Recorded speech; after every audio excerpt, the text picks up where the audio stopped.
Salam sejahtera saudara yang kekasih. Kali ini kita akan memikirkan bagian yang berikutnya dari pertemuan manis dengan Tuhan. Kita akan menyorot bagaimana pertobatan seorang perempuan Samaria di dalam kitab Injil Yohanes pasal yang keempat ayat 1 sampai ayat yang ke-26. Injil Yohanes pasal 4 1 sampai 26.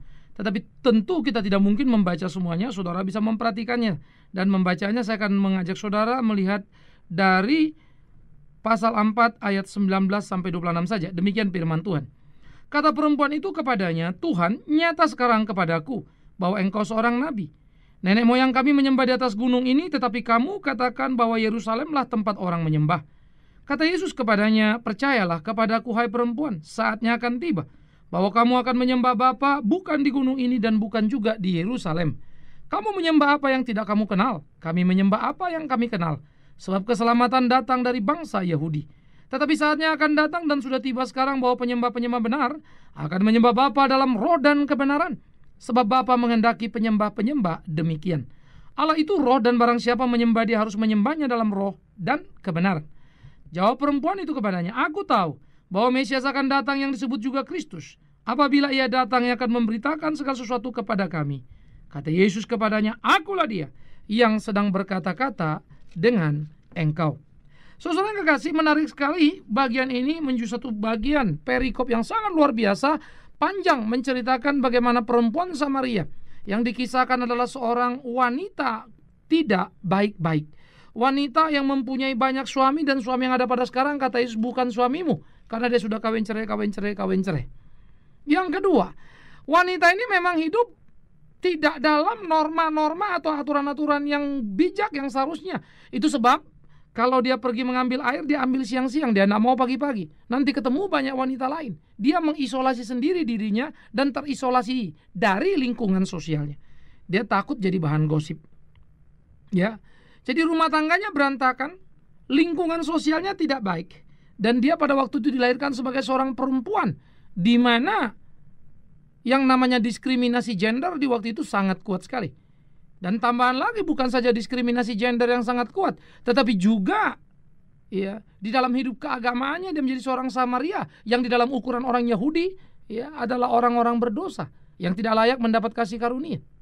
Maka dalam berbagai nilai-nilai negatif yang sangat rendah membuat dia menjadi amat sangat rendah. Tetapi sekali lagi, disitulah dia mendapatkan cinta kasih yang sangat luar biasa.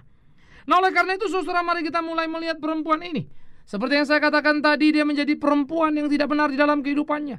Segala kegelapan kehidupan manusia ada pada dirinya, membuat dia tidak layak untuk menjadi wanita terhormat. Ingat kalimat saya tadi, saya ulangi pelan-pelan. Pertama, dia dilahirkan sebagai seorang wanita waktu itu, zaman itu yang menghina wanita. Tetapi kehinaan sebagai wanita tidak berhenti. Dia juga lahir sebagai perempuan Samaria yang waktu itu, kalau secara antropologi tadi ya, di dalam kehidupan keseharian sosialnya itu wanita direndahkan. Maka secara religi, di dalam keagamaan dia pun menjadi rendah dalam ukuran orang Yahudi tadi. Karena dia lahir sebagai Samaria, berarti orang berdosa. Sudah berdosa, hidup sosial saja pun tidak diterima. Lalu bagaimana dengan kehidupan rumah tangganya? Wow, sama kacaunya. Nggak karu-karuan. Membuat dia terisolasi dari lingkungan sosial yang sudah tidak baik. Artinya, karena Samaria dianggap tidak baik, maka dia tidak baik toh. Sudah tidak baik menurut ukuran lain tentang Samaria, di dalam ukuran Samaria yang tidak baik pun dia tidak baik. Jadi sangat-sangat tidak baik. Artinya tidak ada pengharapan, tidak ada kemungkinan bagi dia untuk menjadi seorang yang mengenal kebenaran. Tidak ada harapan, tidak ada kemungkinan bagi dia untuk menjadi seorang apalagi disebut penginjil. Mana bisa? Jadi ruang pintu tertutup bagi dia. Sebaliknya, stempel, cap, penghakiman dimuntahkan kepada dia. Wanita jalang, wanita asusila, wanita tidak bermoral, dan seterusnya. Hati-hati dengan perempuan ini. Dia bisa mengambil suamimu, dia bisa merebut suamimu. Sungguh hidup yang tidak menyenangkan. Hidup yang mengerikan, hidup yang sangat pahit. Maka di tengah-tengah kehitam pekatan hidupnya, di tengah-tengah kengerian situasi yang dialaminya, dia bertemu dengan Yesus Kristus. Dan Yesus berbicara kepada dia, membongkar seluruh aibnya, membongkar seluruh hal-hal yang menjadi misteri tersendiri bagi dia. Menjadi bukan misteri, rahasia yang bukan lagi jadi rahasia, menjadi amat sangat luar biasa telanjang adanya. Tersentaklah dia, terkejutlah dia. Maka dia tak lagi bisa bersembunyi. di balik apapun kecuali mengakui bahwa hidupnya memang kacau. Saudaraku yang kekasih, ini kemudian mengakibatkan hal-hal yang sangat luar biasa. Bagaimana dalam diskusi-diskusi itu dia mulai beranjak kepada satu diskusi. Aku tahu engkau nabi. Kenapa? Karena Yesus sudah menelanjangi seluruh rahasia hidupnya yang paling mendasar. Yesus tahu semua tentang apa dan siapa dia. Jadi dia berkeyakinan Yesus seorang nabi. Tapi mengenal Yesus sebagai nabi tidak ada apa-apanya. Mengenal Yesus sebagai nabi hanya berhenti di situ. Tidak ada nilainya, harus lanjut lagi. Yesus itu kan nabi imam raja. Maka di dalam 3 jabatan yang dimainkan, maka penebusan menjadi penggenapan yang sangat luar biasa. Nah, kemudianlah muncul penjelasan-penjelasan bagaimana dia menaruh harapnya. Dikatakan nenek moyang kami berkata di gunung inilah akan datang pertolongan. Kalian bilang di Yerusalem, maksudnya Yerusalem pusat peribadatan. Tetapi Yesus kemudian meluruskan seluruh pemikirannya, bukan Yerusalem, bukan pula gunung ini, tetapi di dalam roh dan kebenaran. Nah, ini pernah saya bahas 1 kali di tempat ini. Tetapi kita tidak akan mendiskusikan itu lebih lanjut. Kita akan berkonsentrasi kepada si perempuan ini dengan segala pergumulan dan persoalan. Bagaimana tersingkap seluruh apa tentang dirinya yang membawa dia kepada kesadaran mendalam untuk mengenal Yesus sebagai nabi. Tapi tidak selesai. Nah, lalu dia mulai mengatakan bagaimana dia mengatakannya bahwa dia percaya, ya, aku tahu kata dia bahwa Mesias akan datang yang disebut juga Kristus. Apabila datang akan memberitakan segala sesuatu kepada kami. Jadi kepercayaan yang ada di Yahudi itu ada di Samaria ada. Cuma Samaria berselingkuh dengan keberhalaan. Tetapi paham itu ada karena Samaria itu sebetulnya kan dulu bagian daripada kerajaan Israel yang kemudian menjadi bebal atau menjadi jahat atau penyembah berhala. Nah, sekarang saudara, pada waktu dikatakan kalimat seperti itu bahwa Mesias itu akan datang, lalu Yesus mengatakan, akulah dia yang sedang berkata-kata dengan engkau. Wow, bagaimana ini tidak mengejutkan. Di dalam angan dan bayangnya tentang Kristus yaitu yang diurapi, Mesias yang akan datang membereskan itu. Ya. Jadi Mesias itu dalam bahasa Ibraninya, Kristus itu dalam bahasa Yunaninya, yang disebut juga Kristus, begitu ya, yang diurapi itu. Mesias itu. Ya. Jadi kalau Yosua atau Yesua itu bahasa Ibraninya, Yesus itu bahasa Yunaninya. Mesias itu bahasa Ibraninya, Kristus itu bahasa Yunaninya. Ya, jadi supaya kita bisa mengerti itu. Nah, karena itu Mesias sama Kristus artinya sama. Lalu dia mengatakan, aku tahu. Dia akan membereskan kepada kami, memberitakan kepada kami. Ya, artinya memberitakan apa? Tentang kebenaran dan kehidupan. Sekarang Yesus bilang, apa yang kau katakan ada di depanmu. Bagaimana enggak kaget luar biasa. Maka tersentaklah dia. Tetapi rupa-rupanya ada satu kuasa yang begitu hebat, melululantakkan, menggugurkan seluruh keraguan-keraguannya, keterbatasan akan pemahamannya, membuat dia tersentak kaget. Ya. Maka dikatakan pada ayat berikutnya bahwa kemudian dia mengalami semacam satu kesukacitaan yang sangat hebat, satu kesukacitaan yang begitu luar biasa, membuat dia terdorong oleh satu dorongan tenaga yang tidak bisa dimengertinya, sehingga dia pergi berlari dan memberitahukan kepada semua orang di kampungnya apa yang Yesus sudah katakan kepada dia. Nah, yang pertama di sinilah kita akan lihat, saudara, pertemuan manis dengan Kristus membuat dia berani berbicara terhadap orang satu desa tentang kebenaran. Padahal dia dikenal menjadi perempuan tidak benar. Bagaimana ini? Perempuan tidak benar mau ngomong di desa tentang kebenaran. Bisa ditimpukin orang nanti. Bisa dicaci maki orang kan. Bisa dilemparin orang tidak karu-karuan dia. Tetapi pertemuan dengan Kristus yang begitu manis memberikan bukan saja inspirasi, tapi keberanian untuk mengaktualisasi diri. Sehingga dia menyuarakan kebenaran tanpa peduli risiko yang akan dialaminya. Ia menyuarakan kebenaran tidak berhitung apapun untuk dan tentang dirinya. Ia menyatakan kebenaran di dalam keberanian yang mendalam. Aku sudah mendengarnya. Ia mengatakannya kepadaku. Luar biasa sekali. Puji Tuhan. Nah, jadi di sini kita melihat saudara ada satu kemenangan gegap gempita yang sangat hebat. Sebuah kemenangan gegap gempita yang sangat luar biasa. Di mana kemudian kebenaran itu dinyatakan menjadi sebuah unggulan yang sangat menyenangkan. Dan kebenaran itu memberikan keberanian pertama. Tidak menjadi penting siapa perempuan Samaria latar belakangnya. Orang tidak benar. Tetapi menjadi penting bagi dia untuk menyuarakan kebenaran. Perhatikan kalimat ini. Tidak penting lagi latar belakang perempuan Samaria yang penuh dengan ketidakbenaran. Tetapi menjadi penting adalah bagaimana keberanian perempuan Samaria menyuarakan kebenaran. Kenapa? Karena dia sudah dibenarkan oleh Yesus Kristus Tuhan. Bagaimana kita tahu? Tidak akan ada kesukacitaan dan keberanian memberitakan Injil tanpa pengalaman penebusan yang luar biasa oleh kasih Tuhan. Dan kalau ada pemberitaan Injil tanpa penebusan, kasih Tuhan tidak akan pernah berjalan panjang. Oleh waktu dia akan telanjang, gugur. Tetapi yang sungguh oleh kasih dan kasih Tuhan, dia bersifat abadi. Jatuh bangun, dia tetap kembali kepada treknya atau kepada relnya. Kembali lagi kepada jalannya. Menarik sekali.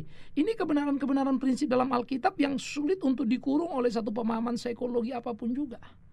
Terlalu hebat rencana Allah dan terlalu luar biasa pemeliharaannya. Membuat kita mengalami berbagai kebingungan di tengah-tengah kehidupan kita. Kalau kita pikir-pikir siapa kita. Kok bisa kenal Tuhan? Hidup sama dengan Tuhan. Kok bisa ini? Kok bisa itu? Terlalu banyak pertanyaan yang kalau kita jujur punya waktu dia mikir, pasti kita kaget. Karena terlalu banyak yang kita pertanyakan tentang diri kita yang kita sendiri bingung. Tapi seringkali kita tidak punya waktu, terlalu sibuk. Nggak bisa duduk diam apalagi berhitung tentang kasih Tuhan.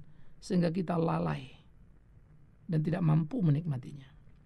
Nah, saudaraku yang kekasih, ini menjadi sangat menarik kalau kemudian kita melihat bagaimana perempuan Samaria ini menemukan kesadaran-kesadaran sehingga dia pergi ke desanya dan memberitakan kebenaran itu. Tetapi apakah hanya itu saja? Tidak. Yang kedua, sesudah ada keberanian memberitakan kebenaran, dia punya kekuatan akan kebenaran. Ini saya pikir-pikir luar biasa sekali. Karena ini perubahan-perubahan sekejap, terlalu cepat berlangsungnya. Maka waktu dia mengatakan kebenaran itu, dia mempunyai kekuatan yang hebat, punya daya tarik. Sehingga dikatakan orang satu kampung itu mau mendengar katanya, percaya kepada dia dan pergi menemui Yesus. Bagaimana nih? Orang yang gak layak dipercaya, hidup asusila, penuh dengan dosa, masa ia mau didengar? Masa ia mau dipercaya? Kekuatan apa ini? Apakah retorikanya perempuan ini terlalu hebat? Tidak. Saya tidak percaya karena saya punya retorika khotbah yang bagus. Saya tidak percaya kalaupun saya pengkhotbah baik, maka saya akan bisa memenangkan banyak jiwa. Saya tidak percaya. Tetapi saya percaya, jikalau Tuhan pakai saya, maka dengan kasih dan kuasanya banyak jiwa boleh dimenangkan. Itu sebab saya tidak terlalu pernah merasa bangga dan hebat hanya karena saya mampu khotbah. Saya tidak akan pernah merasa terlalu bangga dan hebat hanya karena saya mampu mikir, bisa melihat berbagai peluang dengan tajam. Saya kira itu anugerah yang harus disyukuri. Kembalikan sama Tuhan, lakukan apa adanya. Sudah selesai. Iya. Biar kita boleh sekadar menjadi alatnya. Maka ia akan mengerjakan hal-hal yang luar biasa. Dan itu yang terjadi pada perempuan Samaria. Kalau melihat kekuatan sekejap itu, jujur saja, ya, sebagai orang yang melayani saya jealous, saya cemburu dalam pengertian. Ya Tuhan, kok dia bisa ya? Karena dia baru kenal loh. Tapi tiap orang punya pertemuan yang unik dengan Tuhan. Tidak ada pola yang sama. Tuhan selalu mempunyai kekayaan yang amat sangat hebat, sehingga tiap-tiap kita bertemu dengan Tuhan dengan cara-cara yang unik. Ya, ada orang lewat proses yang dia tidak ngerti, kok tahu-tahu pindah begini, kok jadi begini. Ada dengan satu peristiwa ledakan, ada karena sakit langsung sembuh dia percaya Tuhan. Tapi ada juga ya orang sembuh sakit baru percaya Tuhan. Wow, cara Tuhan hebat sekali. Jadi jangan dikotakkan, jangan dimetodekan. Ya, kalau Anda bisa mampu memetodekan cara kerja Tuhan itu begini, nggak mungkin nggak begini. Misalnya dalam pengertian urut-urutan peristiwa, waduh, pasti itu Tuhan bukan Tuhan. Lah ya kok bisa khawatir?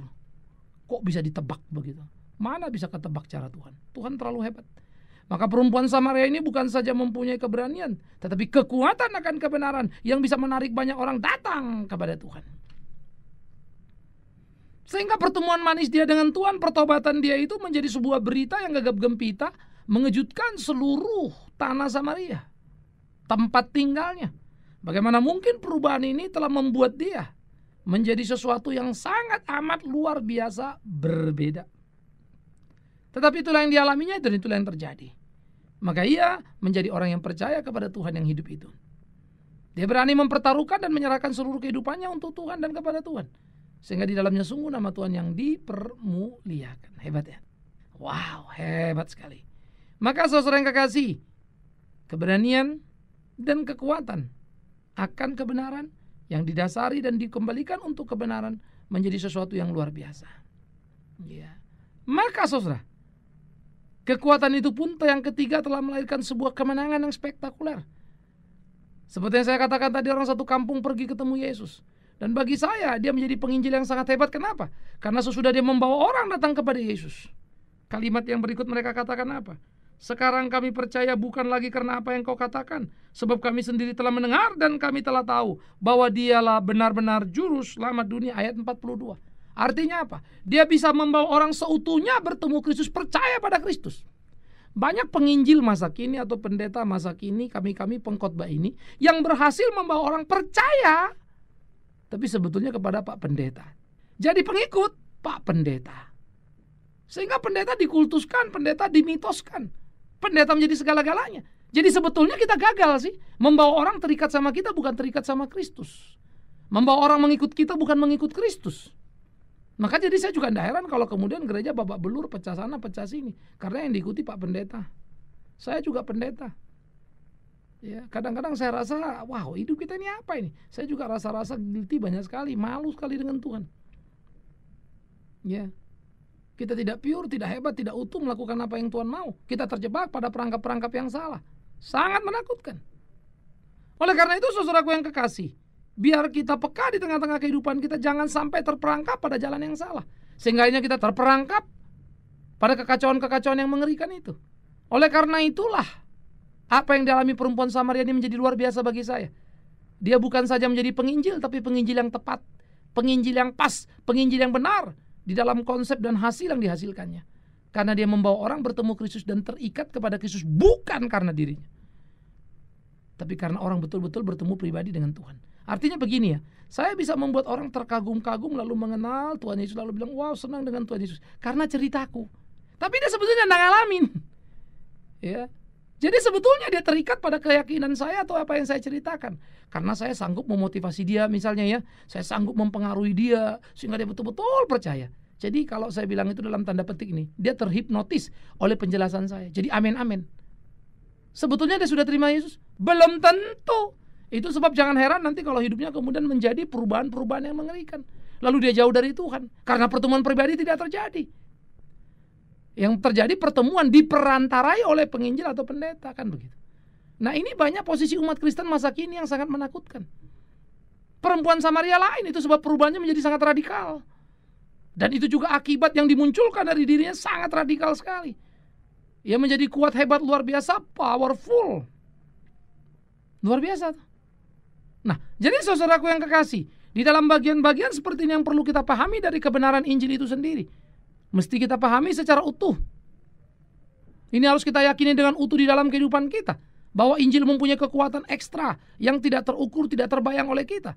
Injil itu memberikan kita kemenangan, kekuatan yang gegap gempitanya hebat sekali di dalam kehidupan kita. Nikmatilah. Jalanilah. Itulah kehidupan keseharian kita. Maka perempuan itu telah berhasil menjadi penginjil yang hebat. Pertobatan telah menciptakan perubahan yang sangat besar, sangat hebat. Ia tidak sekedar menjadi penginjil, tapi penuh dengan kekuatan Injil. Ia tidak sekedar penuh dengan kekuatan Injil, ia melihat kemenangan-kemenangan karena Injil. Betapa luar biasanya. Karena itu biar masing-masing kita memiliki pertobatan yang sejati dengan Tuhan kita. Pertemuan manis yang utuh, bukan karena oleh karena saya pendeta atau penginjil lainnya. Tapi karena engkau betul-betul secara pribadi bertemu dengan Tuhanmu, mengenal Tuhanmu, bertumbuh di hadapan Tuhanmu dan untuk kemuliaan Tuhanmu. Saudara, diperlukan keberanian untuk sebuah kejujuran memeriksa diri kita. Jangan main-main menjadi orang Kristen. Jangan pernah puas karena Anda Kristen. Maaf, terlalu banyak orang Kristen. Tapi puaslah karena engkau mengenal Yesus secara pribadi. Puaslah karena engkau mengenal Yesus secara pribadi. Puaslah karena engkau mengenal Kristus secara pribadi. Jangan terlalu pernah pongas, sombong, rasa diri paling hebat karena engkau paling lama jadi Kristen, mungkin majelis gereja, atau bahkan menjadi pendeta begitu ya. Lalu kau rasa kau sudah segala-galanya karena jabatan yang ada padamu. Salah. Itu tidak sama dengan pertobatan. Terlalu banyak seperti zaman Yesus Tuhan bilang, Paulus bilang, nabi palsu ada, rasul palsu ada. Sampai Yesus palsu pun muncul, apalagi cuma pendeta palsu atau penginjil palsu, apalagi cuma jemaat palsu, banyak. Karena itulah ukur dirimu dengan kejujuranmu, karena yang paling tahu hatimu adalah kau sendiri. Apakah engkau seorang yang sudah bertemu Tuhan pribadi, hidup di dalam takut akan Dia, dan engkau merasa betapa manisnya bersekutu dengan Dia? Kalau tidak, berlutut dan berdoalah, memohonlah belas kasihannya. Kiranya Dia mengasihimu dan engkau boleh bertemu dalam kebenaran yang utuh, hidup di dalam takut akan Tuhan, melakukan ketetapan-ketetapan Tuhan dalam kesungguhan yang sepenuhnya, sehingga betul-betul engkau bisa merasakan bagaimana engkau bisa membawa orang mengenal Tuhan dan orang berkata padamu, sekarang aku mengenal Kristus. Bukan lagi karena apa yang kau katakan, tapi aku telah melihatnya, bertemunya muka dengan muka. Wow, bahagia. Ya, banyak orang bilang, waduh Pak Bigman khotbahnya bagus, wah Pak Bigman khotbah ini. Yes, good, terima kasih. Tetapi maaf saudara, yang paling saya bahagia adalah kalau orang sekarang saya mengerti Pak siapa Tuhan, saya betul-betul memahami Tuhan. Terima kasih Bapak mengajak saya. Wah, itu senang banget rasanya, karena dia sudah ketemu Tuhan sih. Kalau cuma ketemu saya ngerti Tuhan tapi belum ketemu Tuhannya, ya berat juga. Karena bisa jadi pengertiannya sebatas penjelasan yang saya jelaskan yang cukup jelas, lalu dia jelas-jelas ngerti, tapi about knowledge, just knowledge, hanya pengetahuan. Tapi pertemuan sentuhan pribadi dengan Tuhan tidak, akan jadi mengerikan. Kan kita tidak akan memperpanjang barisan permasalahan dalam hidup kekristenan. Karena itu periksa dirimu, bertemulah pribadi dengan Tuhanmu. Entah siapa engkau, tidak jadi terlalu penting. Tapi sangat penting, sudahkah engkau mempunyai pertemuan manis pribadi dengan Tuhan? Sudahkah Tuhan menjadi Tuhan dan Juru Selamatmu pribadi? Karena pertemuan pribadimu dengan Dia, bukan hal yang lain. Tuhan menolongmu menemukan kesejatian. Jangan biarkan waktu berlalu. Biar Tuhan membentukmu dalam kasih-Nya. Selamat bertemu dengan Tuhan dalam kemanisan dan kesukaan. Selamat menjadi anak Tuhan. Selamat menjadi alat Tuhan. Selamat menjadi hambanya yang setiawan. Maka puaslah hidupmu. Amin. Mari kita berdoa. Kami bersyukur berterima kasih kepada Tuhan yang sudah menolong kami di dalam hidup kami. Kami bersyukur berterima kasih kalau kami boleh bertemu Tuhan di tengah-tengah pergumulan perjalanan kami. Tuhan tolong kami, lengkapi kami dalam kasih-Mu. Jadikan kami alat-Mu yang tangguh. Tuhan, biarlah semua apa yang kami kerjakan untuk kemuliaan nama-Mu di dalam kesadaran penuh. Kami milik-Mu karena kami sudah bertemu pribadi dengan Engkau. Sehingga apa yang kami lakukan boleh menjadi berkat, bukan rutinitas atau sesuatu yang kosong belaka. Dalam nama Yesus kami berdoa. Amin.